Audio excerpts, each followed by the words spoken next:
মিথ্যা তথ্য ও গুজব ছড়ানোর অভিযোগে ডিজিটাল নিরাপত্তা আইনের মামলায় অনলাইন অ্যাক্টিভিস্ট পিনাকি ভট্টাচার্যের বিরুদ্ধে অভিযোগপত্র দাখিল করেছে পুলিশের counter terrorism and transnational crime বিভাগ।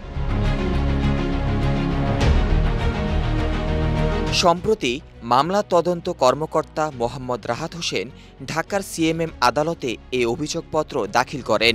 অভিযোগপত্রে ছাত্রদলের সাবেক যুগ্ম সম্পাদক মফিজুর রহমান আশিককে আসামি করা হয়েছে। তবে সুনির্দিষ্ট সাক্ষ্য প্রমাণ না পাওয়ায় আরেক আসামি খালেদা জিয়ার উপ প্রেস সচিব মুশফিকুল ফজল আনসারীকে এই মামলা থেকে অব্যাহতি দেওয়ার আবেদন করা হয়। মামলার তদন্ত কর্মকর্তা মোহাম্মদ রাহাত হোসেন বলেন, মামলার অভিযোগ প্রাথমিকভাবে সত্য হওয়ায় দুজনের বিরুদ্ধে চার্জশিট দেওয়া হয়েছে। তবে সুনির্দিষ্ট সাক্ষ্য প্রমাণ না পাওয়ায় একজনকে অব্যাহতি সুপারিশ করা হয়। অভিযোগপত্রে ১৭ জনকে সাক্ষী করা হয়েছে।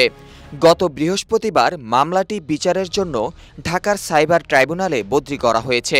এই মামলার আসামি মফিজুর জামিনে রয়েছেন।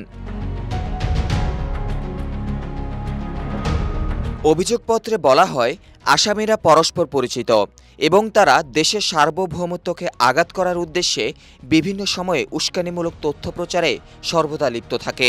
অভিযোগপত্রে আরও বলা হয়, বর্তমান সময়ে আসামি পিনাকি ভট্টাচার্য তার ফেসবুক পেজ ও আইডিতে বিভিন্ন সময়ে উস্কানিমূলক মিথ্যা ভিত্তিহীন তথ্য প্রচার করছেন।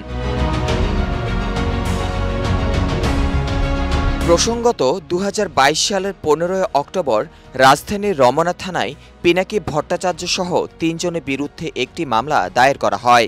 এ মামলায় মফিজুর রহমান ও মুশফিকুল ফজল আনসারী নামের অপর দুজনকে আসামি করা হয়।